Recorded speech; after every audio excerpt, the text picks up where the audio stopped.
Welcome and happy holidays. Welcome to Strength Reversed. My name is Amy, if you've never met me before, and if you have, welcome back. I am here for day 26, and I think I'm going to smush together day 27 of Tarot Vlogmas for 2021.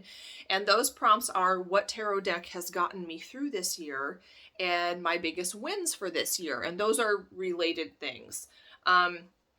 And I'm also going to tell you my Mile High Tarot story, so stay tuned for that. In the meantime, I hope you are joining me for my Advent calendar this year. It's a mini edition, so it's a quick 10-day ball drop kind of countdown to 2022, and every day you can find a quick video up on my YouTube channel where I pick a tarot card for the day, I pick a charm or trinket out of my trinket jar, and also we discuss one journal or rumination prompt, some food for thought as we go into the new year.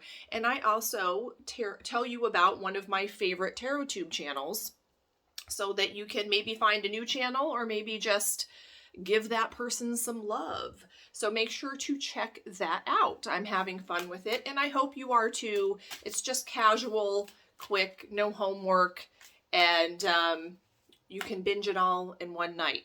I might do a live on the last day, which is day number 1. That would be New Year's Day, and that scares me, so I might do it because I've never done a live by myself. What do you think? Should I do it?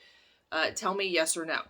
Okay, so day 26 is what tarot deck has gotten me through this year. And it was a deck I didn't expect because I have used many decks this year. I've gotten to know several new decks.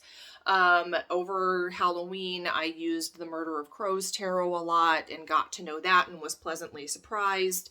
And I have other decks that I love, but the deck that I've really reached for as kind of a security blanket and safety net is the A.E. Waite Holographic Tarot, which I got earlier in the year, and it is super fun. I've done a show-off video of this, and this is a Rider-Waite deck, just an RWS with extra shiny finish, which, I like. A little bling never hurt anyone, okay?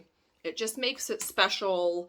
I'm using it in my 10-day countdown because it's a little bit festive and fun and, holiday looking, and spreads the holiday cheer. Now, the reason why I say this has gotten me through is because at the beginning of the year, I'm way behind on, setting up resolutions, and I don't like to call them resolutions. I do have some goals or areas where I want to focus for the upcoming year, and I usually by this time am ready to scrap this year and start fresh, but I'm just not getting that feeling yet. I haven't really thought too much about next year because it was through the whole year that I had some goals for 2021, and at the beginning of the year it was I don't know where the Hermit is, but it was a Hermit year, but I felt like it was more of a Fool year.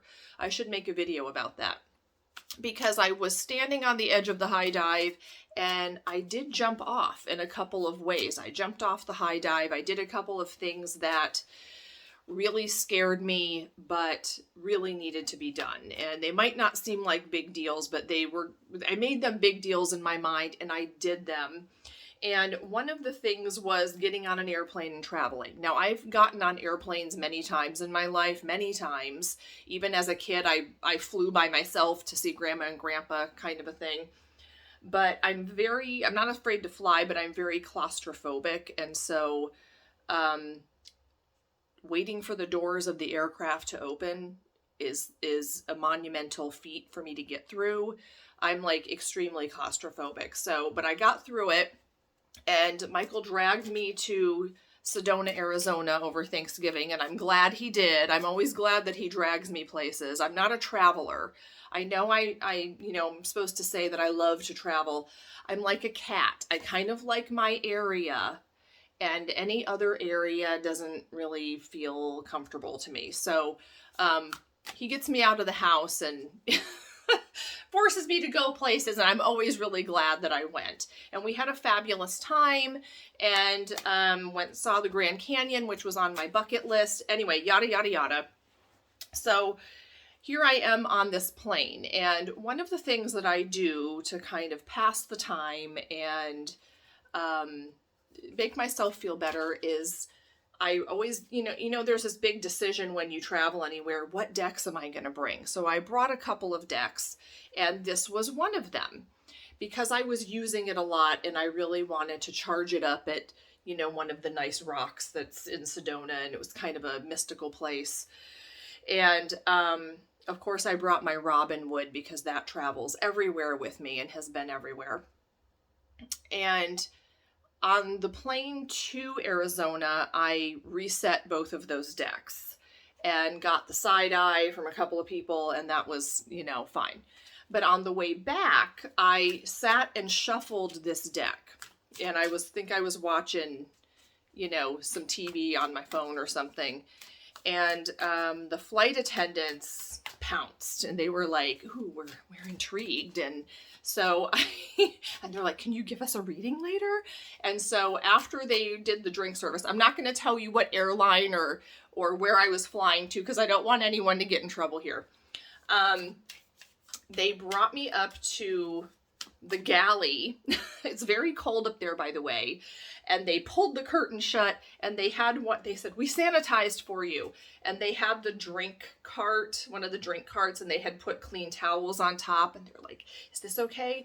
So we did some fabulous readings, and there were like tears, and it just was really like worked out really well. And this was the deck that I chose because in a pinch, I'm always going to pick an RWS because I know it's going to speak to me, and the images are so familiar. And I'm getting to where I don't like to use my robin wood to read for others anymore. So they offered me adult beverages, which, there's no drinking on flights unless you're in first class, which I was not, and I'm still bitter about. But I did not want an adult beverage before I did a reading, but they did send me home. I ended up reading for all 4 flight attendants. And it was just a really cool experience. And it probably was over an hour that, out of the flight that it distracted me. And I got back to my seat and Michael was like, "Where have you been?"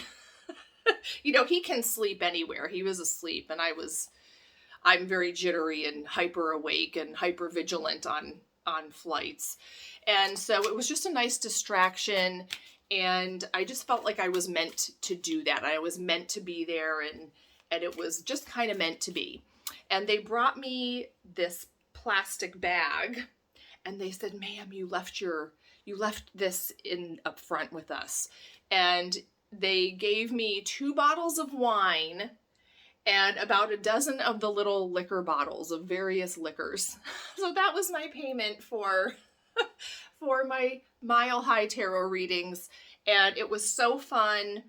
It was such a positive experience, and I was riding so high from these tarot readings that I didn't have my normal panic attack when I was waiting for that door to open when we landed. Anyway, it was great. So that was one of my biggest wins this year.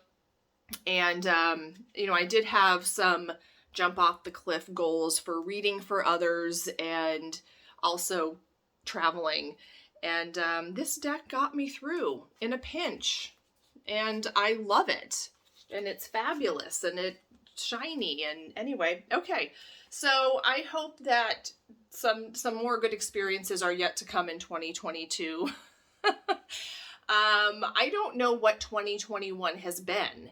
It hasn't been horrible and stressful like some other years, but it's been very meh and yet exciting and important.